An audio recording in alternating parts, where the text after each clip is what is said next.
Ready this time. This take number 3 or 4. And it ain't nobody bothering me. It's my old goofy ass. Oh, welcome back to the channel, everybody. I'm Lady Nika. We're going to talk about Greenleaf Season 2, Episode 3 of Mother's Love today. This is part 1 of the 3 parts of, the 3-parter that I'm going to give y'all today. You'll get this video as well as a Fuck Shit Friday, and I'm going to do a tag video that my girl Beautiful Soul Speaks tagged me in. So, all this coming. So today, you'll get a little activity around here on my channel. How about that? Okay. Sorry, I'm tardy to the party. Yesterday, child, according to my demographics, I got more women than men over here, okay? So you will understand when I say, bitch, yesterday was just one of them days that a girl go through when she angry inside and don't want to take it out on you. So I didn't come my ass down here to the YouTube. I went and got woosah'd and, a little bit. And now here we go to talk about this church stuff, okay?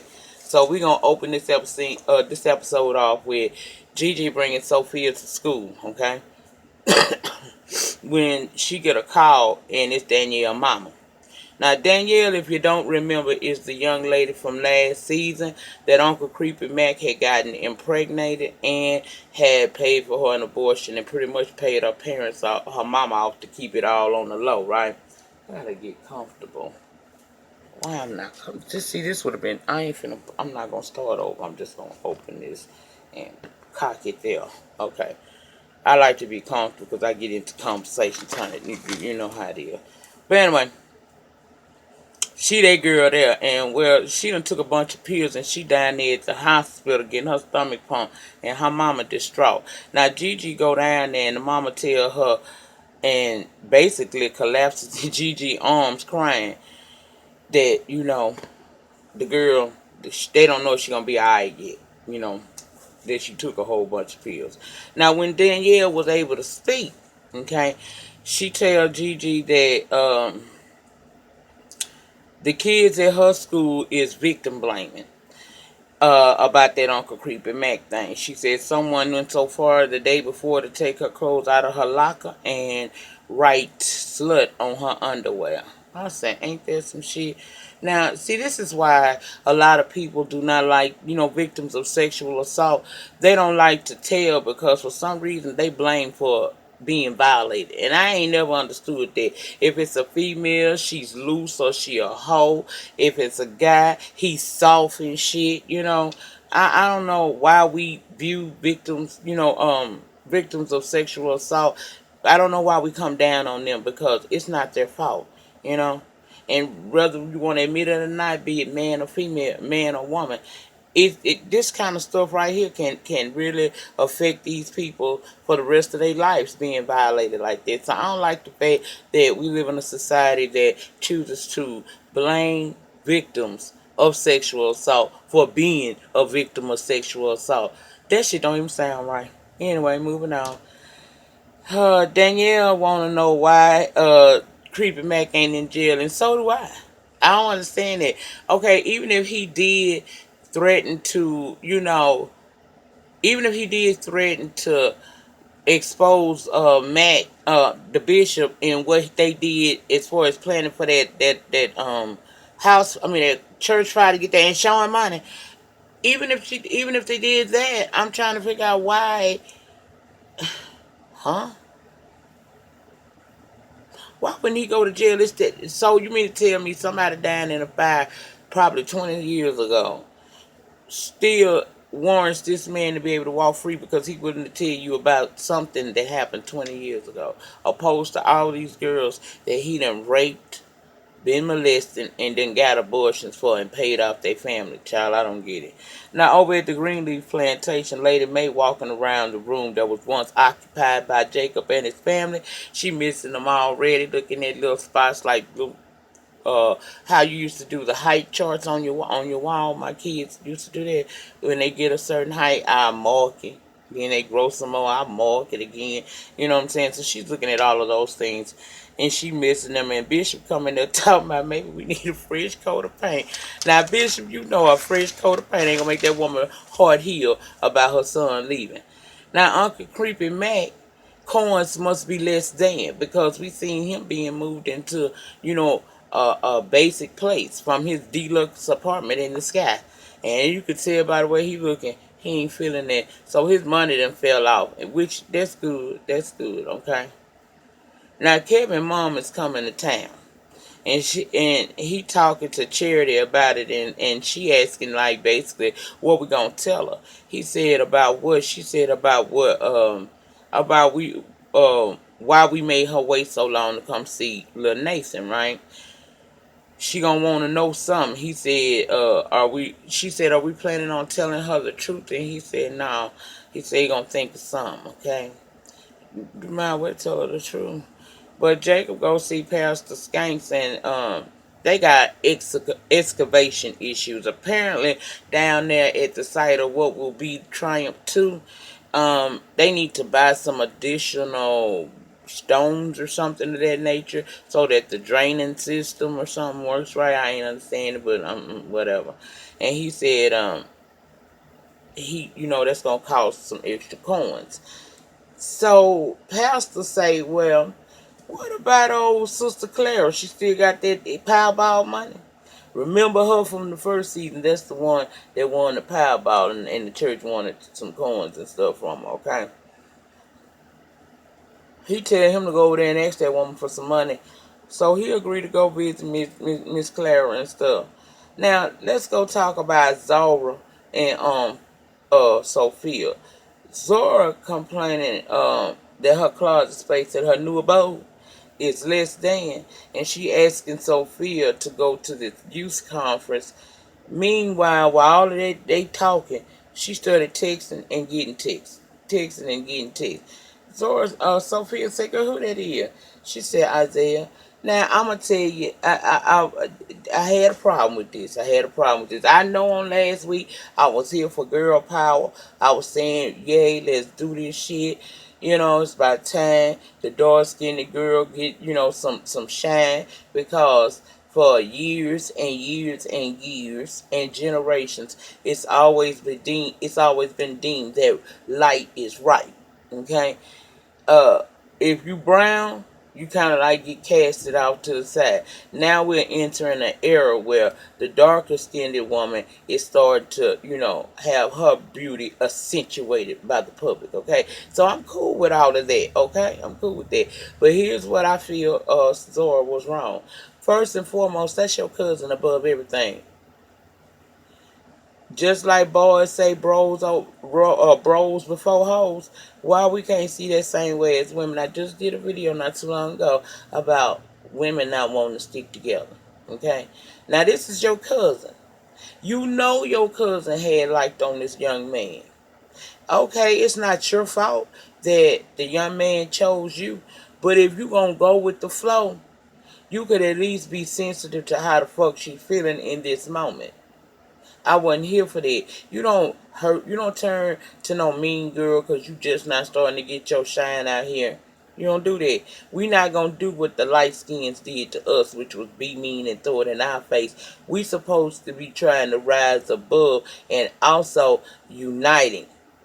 Beauty is beauty. Black beauty ain't no beauty better than black beauty, because we all come in such beautiful shades. So I didn't like the fact that this little girl was sitting here knowing that she was hurting her cousin feeling and ain't care nothing about that shit.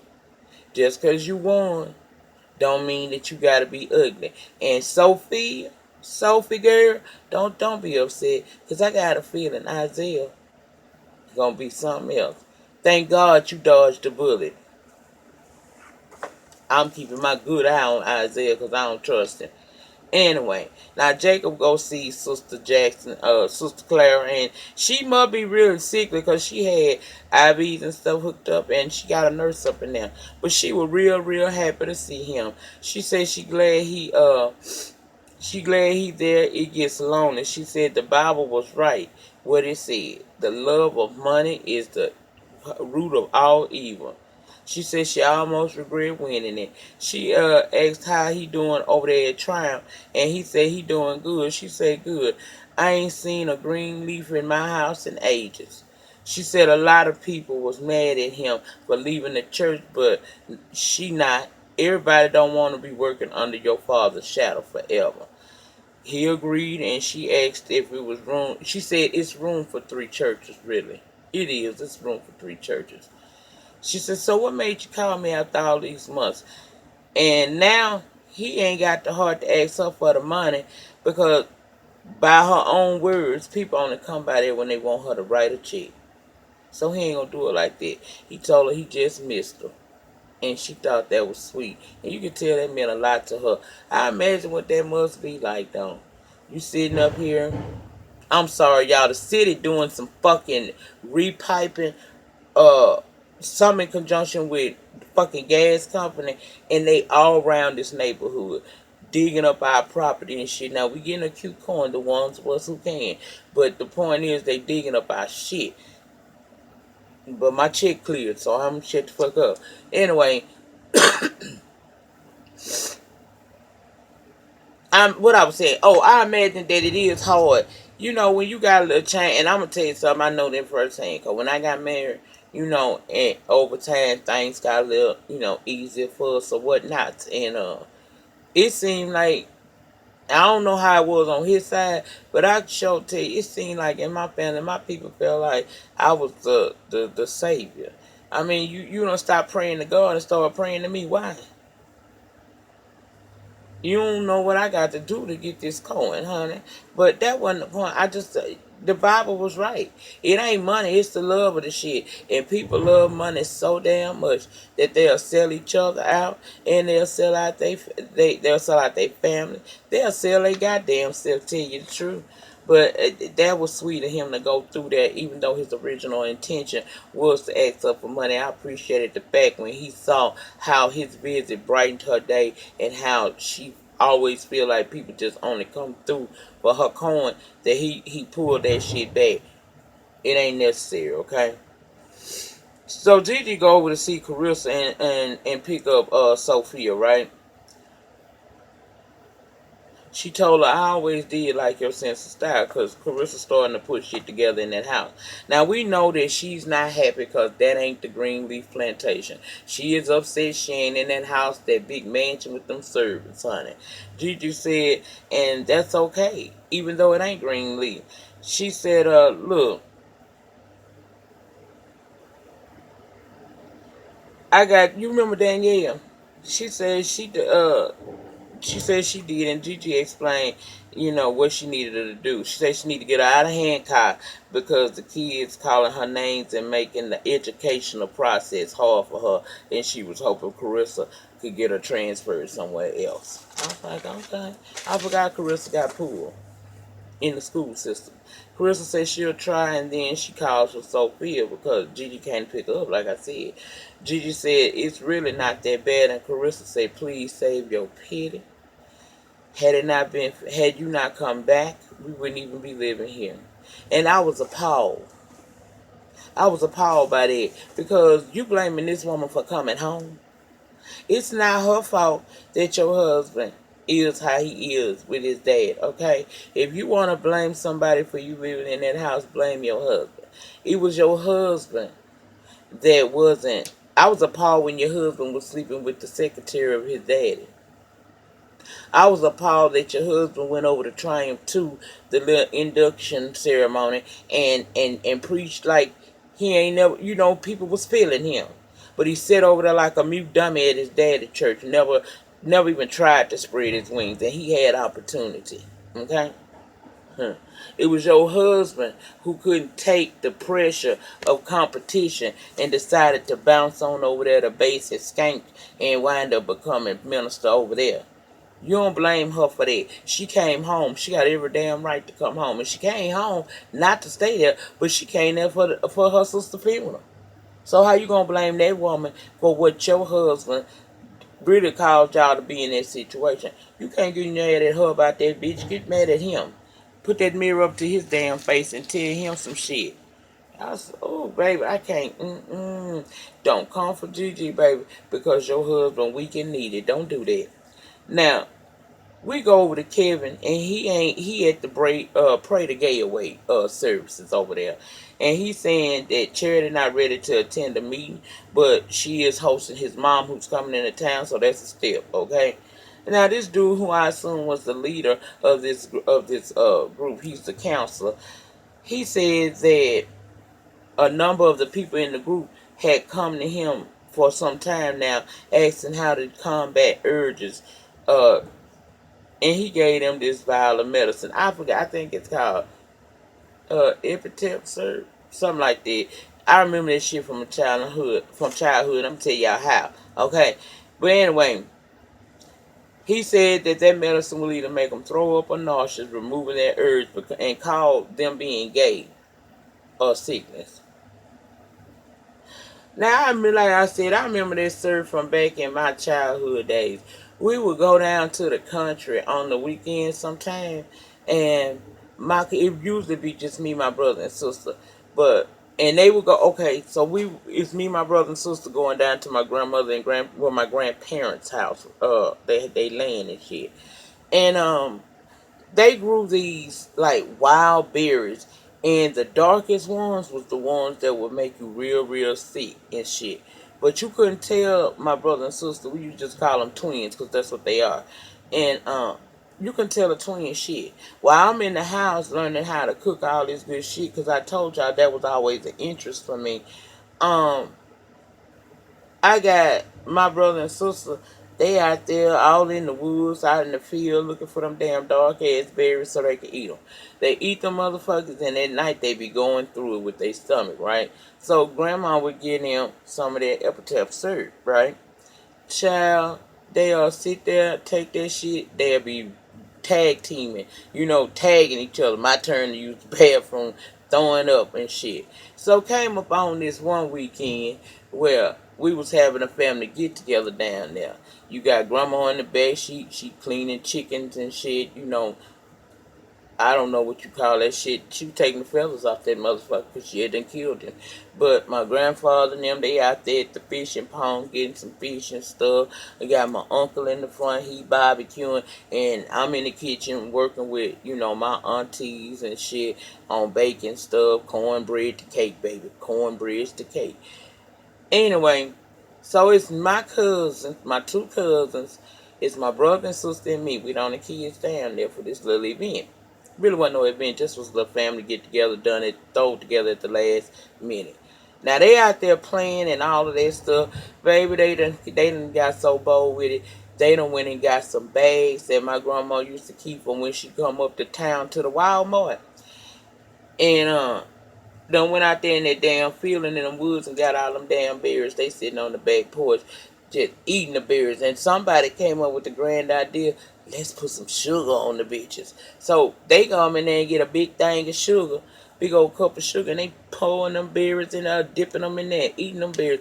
Grandma sitting there, she started taking them feathers off that chicken. She ain't said shit this time because she done told they ass before, right? Alright, so child, they eat them berries, we go through the rest of the day, everything good. You think everything good, right? Now keep in mind, my parents had just put indoor stalling plumbing in the house. So my grandma got her a fresh new bathroom, but she ain't got but one. And all of us are spending the night.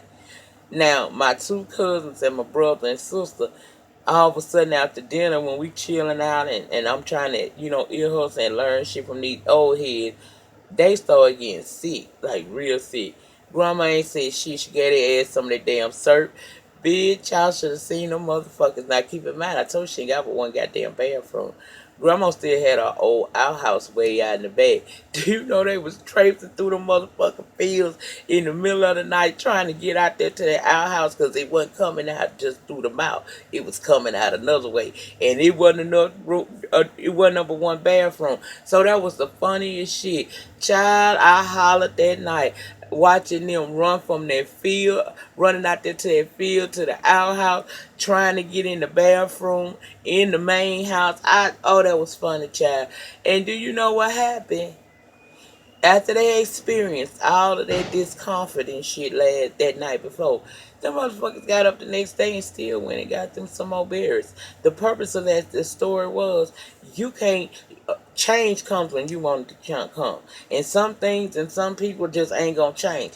And I don't see being homosexual as no motherfucking disease. That's who you are, that's who you born. You can take whatever kind of crazy ass medication that you want, it still ain't gonna change the fact that your motherfucking ass is gay. Okay? So live in your truths. Be who you are. It's alright, honey. If it is a sin, you'll find out. Shit. But roll with it. Shit. I don't think God made no mistakes, and I just told you you was born that way. So if he ain't make no mistakes and you was born that way, that means your child continue on to live your life. I know people gonna make it hard for you, but shit, is it new? If you black, you already know the struggle.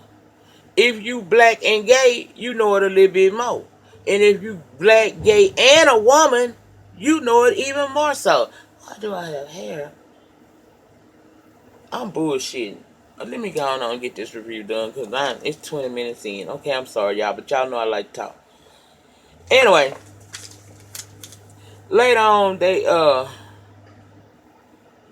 okay, after he give them that shit, they pray about it. And that was something else too. I said some fuckery. I bet you Jesus get tired of looking down at that call ID and seeing the same people with the same name calling him on the same bull skit. Shout out to random TV reviews. That's they word, bull skit. I was like, Lord, get off Jesus' nerve with that foolishness, child. Why y'all always trying to go to Jesus with some bull? Y'all better hope Jesus don't never hire me as his secretary. Because some of y'all ain't getting through. I ain't lying. It don't make no... Pray with sense. Please pray with sense. I can't stand a stupid prayer. And I know there must be... You know, God is merciful. But his grace and mercy got its limitation. Mine do too. You wouldn't get through, baby. I better put you on block. Now, we see Gigi.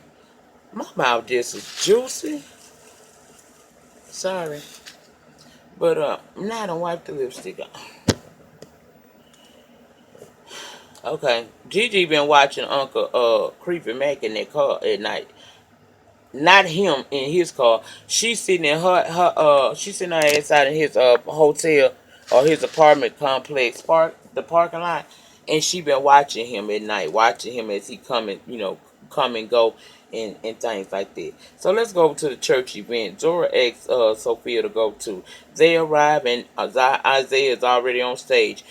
Child, it's like once she seen Zora, saw that boy on that stage, she forgot her cousin was with her. She done went inside because they standing out in the hallway, but there's a glass partition that they can look through. She done ran up in there, child, to go see him up close and personal so he can see her too.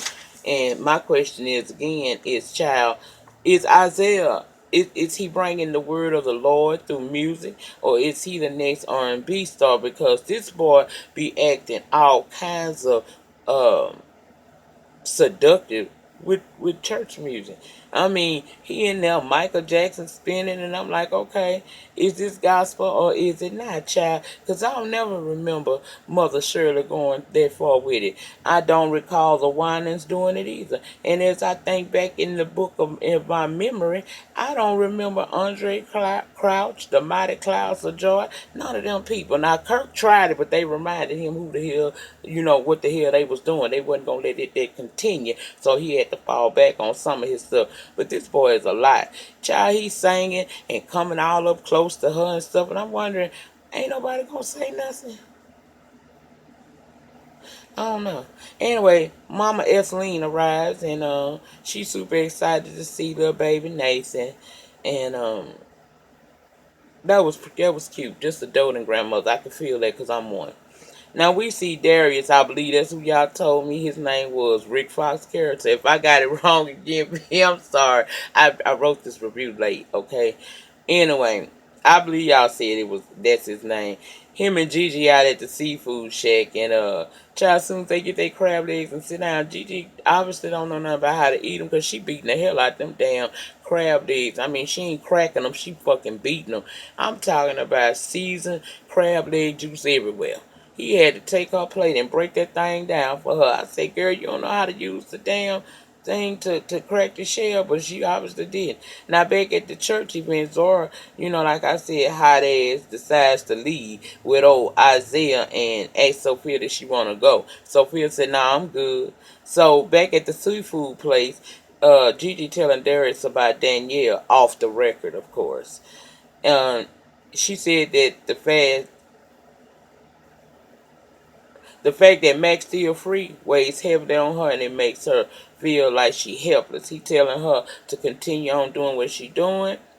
Every little victory is a win, and she said she fully planning on staying with the program, or she ain't letting it go. And he offered her, do you want to, do you got to go right after we leave here, or can we have some time? Because I want to take you somewhere so you can blow off a little steam. And she accepted it, okay?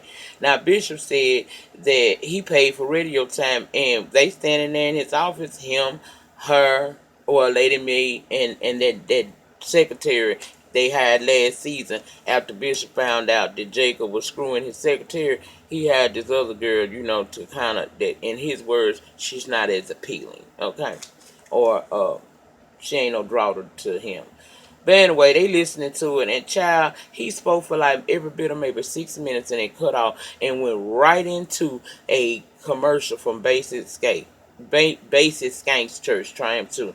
I said, child, he talking about, Lady Mae was like, that's all. And he said it wasn't supposed to be because that interview was over half an hour. Well, Basic Skank commercial came on, so that mean they shut yours off. Baby Lady Mae was pissed, and she stormed out that office. Now, over at the Greenleaf plantation, Mama Ethelyn wanted to know why he shut her out. And he said he didn't shut her out, it just was a lot going on. She said, well, the way Marisol talk, it says that May is like a second mama, and I feel like that's my grandkid too. I wanted to be a part of it. He said it ain't what you think, mama. It just was a lot going on. She said, well, okay, fine. I need to go to the store in a little bit later to go get the stuff for my goulash. He said, everything already in there. Marisol went to the store, and everything you need is already in there, so we don't have to go to the store. She said, baby, the way the way y'all people live around here, it's a no wonder y'all don't need no damn family. Now, Darius takes Gigi to the batting practice, to release some steam, and he's showing her how to do it, standing all behind her and stuff. And she got it and she started hitting them balls, wasn't missing nothing. And that's it, all that. Keep that in your mind. Now back at the church, May mad about the station. They gave such a short segment when they seemed like when they was setting this up, it appeared that the radio station was gonna be behind the church. Bishop said he calling Monday, but May said no, she going to do that there. She gonna handle it herself. And this time they need to give them an hour, and they gonna do it live. They can't cut her off if she live. I said, shit, girl, you just don't know. Music will be playing for us, and you'll be just talking. But okay. Now Bishop's secretary he hired to replace Jacob, love interest Alexa, didn't came in and told them that what happened?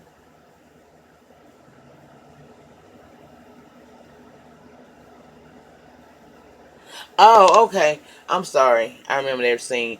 She came in and told them that Sister Clara called. And she didn't really want nothing, but she let them. She just said that Jacob had came by to see her, and Lady May automatically knew what that was probably was about. She don't know that he got there and chickened out, so she is kind of in her fucking feelings. And old Bishop say, "You still you about ready to paint that room now?" Cause he over it, and he walked off. Now let's go back to the youth event. Pastor Skanks' wife asked Sophia where did Zora go because she been looking for her. But before that happened, Sophia heard this cutie sitting behind her, showing her interest. Matt, I think that was his name, and they talking and walking when Lady Skank come and ask about Zora. Sophia tried to lie for her. She said Zora in the bathroom. She said for 2 hours. And she explained, look, the only reason why I'm asking is because I don't want to get in trouble with your Aunt Carissa. Sophia says she having girl issues. It's like a tsunami. And First Lady Skanks didn't really buy that lie, but she let it ride, okay? And one Skanks, Lady Skanks serving us 90s R&B girl with that blonde updo. I said, come through, First Lady, push through, girl. I liked that. Anyway, Mama Evelyn say, though it's a lot of work,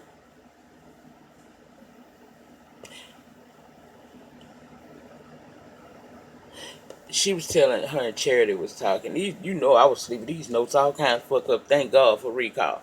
But they were sitting there talking and folding clothes, and basically, Mama Esseline was saying that she would have came sooner. Charity say it was just a lot going on because she wanted to help.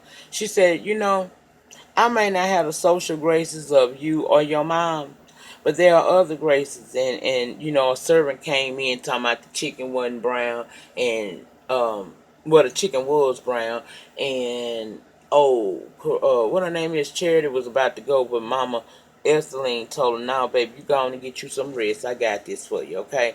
Now, Darius and Gigi done had a fun-filled day, okay? She appreciates it because, since she been back, she been dealing with and cleaning up the past is what she say.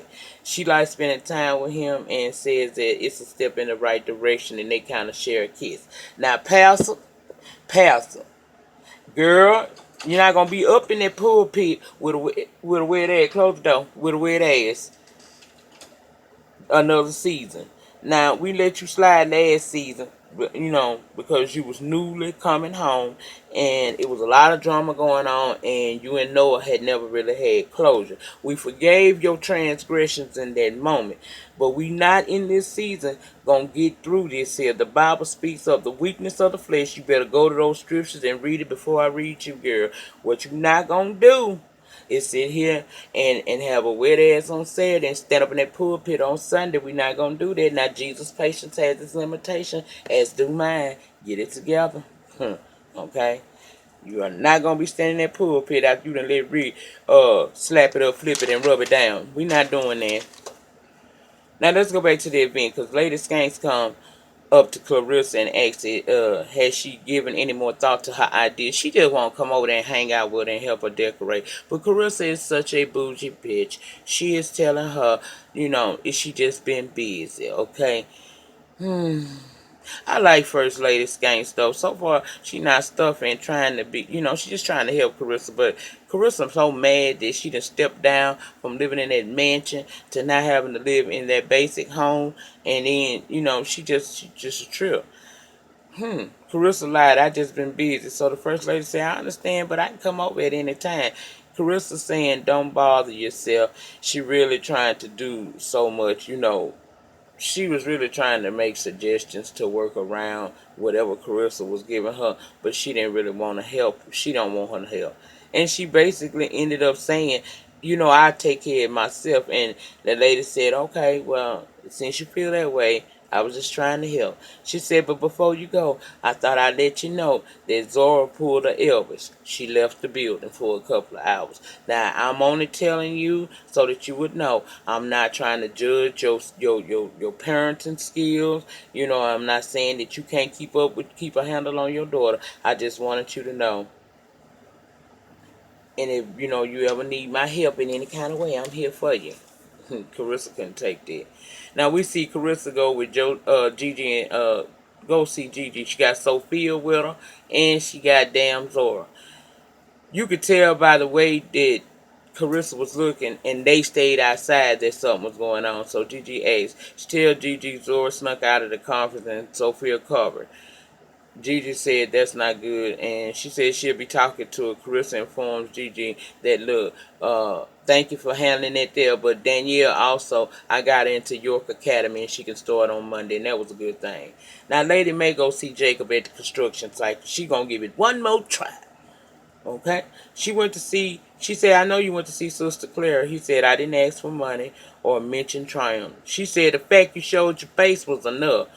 She said, she done went toe to toe with his father for years about him. Had she not, he wouldn't be able to be in a position to where Skanks would even be looking at him, because he would have never made it up on nobody's pulpit. She tried to tell him that, look, that man that died in that fight, Skanks is saying that that is his dad. He said it out his own mouth that he was going to use you as a pawn in his revenge. She told him, Skanks told Bishop that. Now, what you plan on doing? Child, that boy say he not 4 years old, and it's nothing. He ain't got nothing under his belt but his kids. He got to try to make this work for himself. So he basically saying, look, this my one last cry. I got to go on and get this out. Okay, I'm running out of time, man. It ain't no place for me over there at Calvary. She said, are you listening to what I'm just telling you? The man is using you. She said, child, ooh. She said she embarrassed by him and his renegade ass sister. And he said, well, at least her name came up. I was afraid it wouldn't make through with this. Because even though he been told this man using him, he still ain't trying to hear that shit. 35 minutes. Oh, my God, I talk too much. Now, back at the plantation, Gigi asked Sophia what she told, what would if what you told me about what your part in this hide Zora line for Zora thing, is that all that it is? She said yes. She asked what's the big deal. See, I said last season that and I'm gonna repeat it again. This little girl mouth is a little bit too sporty. She need to be brought down a peg or two, because ain't nowhere in here you mess up and talk crazy to me. See. Mine, they tried that shit, because I cook every day for my children, even the ones that don't live here. But, you sit there and you get a potty mouth with me, you starve. Ask my kids, they've been going to McDonald's, Burger King, Whataburger, and anybody else they can get for the last 2 weeks. Because you watch your mouth. You watch your mouth. Because if you don't watch your mouth, I'll make you pay for it in the long run. Okay? Child, one of them called me the other day talking about she had a dream that I had cooked some Salisbury steak, microwave, some rice, and something else, some steamed asparagus, and I told that bitch that was a dream and hung up. I ain't trying to hear that. Then one of them called, they said, well, maybe if we cook for her and kind of butter her up, she'll come on through and start doing it again. Nope. Show your appreciation, then I'll show mine. Okay? That's how they go around here. So this little girl need to get her ass whooped. That's what I'm basically saying. She didn't even want to get up and go get herself washed up for dinner. Talking about she ain't want her dinner. I'm talking, get your ass down there. I would have wrapped that hair around my damn hand and pulled that one to your face them and asked her, look, I know I'm the gateway to your life that you having right now. Do you want me to be the gateway to your death? Keep playing. But she just made her get on up, okay? Anyway, I'm gonna skip some stuff. Down at the dinner table, Bishop give Grace, and they acting like they didn't really want to eat it, but because it's Kevin's mom recipe, they gonna do it. Lady May compliment her on her cooking and saying that the servant said that she really took ownership in that kitchen, was handling that. She said, well, I don't want baby Nathan to grow up and don't never see a picture of me, his grandmother, in the kitchen doing anything. I'll cheer not had it. Then Sophia spoke about the conference and how well it went since Kevin asked, and then Bishop asked Eslene why it took her so long to come, because if she anything like his wife, they were eager for grandkids. And that's when Miss Eslene let loose and let have in there. She said, I called Kevin weeks before she had the baby to find out the due date so I could take off. But he wouldn't respond. And she didn't know why. She didn't know a due date. May say it wasn't that at all. She said all she wanted was a date to get time off and buy a bus ticket so she can come down there and see her grandson. And she felt unwanted and asked Kevin, "Why didn't you want me here?" She said, You can't imagine how I feel to think that your child is ashamed of you." Well, at that point, Kevin can't take no more, so he get up and he excused himself. May said it wasn't that, and Bishop said try to get people interested in, he was trying to get people interested in that goulash. She said she don't think she can digest it, no food right now when her son hurting, and she got up excused herself. Child, how about Lady May say, well, you know, it's been kind of strange. I can almost understand how Miss Eveline is feeling. That put Charity in her feelings, and she apologizes for the strangeness and the strange that they got going on around them, and she leaves. Now, child, the servants brought the goulash to the table. Bishop stuck that spoon down in there and said, do we have to eat this? Lady May say Marisol made some sandwiches in the back, and how about they all be lying to go get them damn sandwiches? Meanwhile, Mother Etheline, she up in the room talking to Kevin. She apologizing to him for making a scene, and said that she just feels that he kept her away from her, and don't know why. She don't know what she's done. He tell her, you ain't did nothing, mama. He said, I've been in a hotel up until last week. She asked, did he cheat? He said, no, I ain't cheat. She said, come on now, you can tell me. He said, I did not cheat. She said, well, what could be so terrible? Then she thought about it. Then she looked at her child. Do Charity know? He said yes, and she asked what was he going to do. He said he didn't know. Baby, Mama Eveline knew he was gay. And I go back to my old video from the first year I was on YouTube in 2015. I talk about my daughter. We know. We see it even if we don't want to be seeing it. Sometimes we act ignorant to it, but we know. Jacob over there telling Zora she can't see the boy, talk to the boy. I don't want to even think about you with the boy, and if you do, you'll be grounded for life. So she got to say yes to that. Now it's time for Mother Etheline to leave, and she loving on baby Nathan before she leaves. Charity says that she's welcome to come back anytime. She said, just let me know. And as she's walking out, Kevin said, she telling Kevin, you my only son. She said, those are only three words in the Bible that make sense to me. You are my only son. My only son. She tell him keep in touch, and she leave. Lady May decides to redo Jacob and Carissa's old quarters, because now she's done too with her son.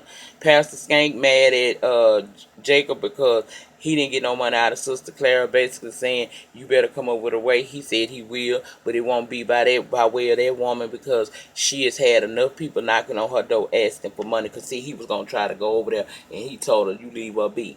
We'll find another way. Skank said, well, I look forward to seeing the check, whoever it's from. He tell him all right. Now, Gigi tells Danielle mom that she found a new school, and it's going to be good for her, but she going to have to learn how to hold her head up and deal with people, because eventually, you know, they may find out as well. The mama now more convinced that she needs to get her daughter the help that she needs, and she's bound to do so. Now, Kevin go and actually take some of that damn medicine that man gave him that's supposed to be taken away the gate. Child, I said whatever. Now, Gigi walking down the hall and Darlene on the phone with Leah. She done seen Uncle Creepy Mac, and now that child scared to come out the house. Gigi overhears it, and you can tell it's getting to be too much. She about to explode. Baby, next thing we know, she over there at Mac's house busting the window out his car. He came down there, she was still buzzing. And then they stand there and look at each other face to face, grimace to grimace, because he know she finna be a thorn in his side for quite some time. Till he go to jail, she ain't gonna let up. And that's where the episode cut off. Child, I talk so much. That's the reason why it was so damn long. I'm sorry about that, y'all. But in the meantime, in between time, please remember to like the video, comment down below, share it on your social media sites, and remember, the depth of your struggle will always determine the height of your success. Peace.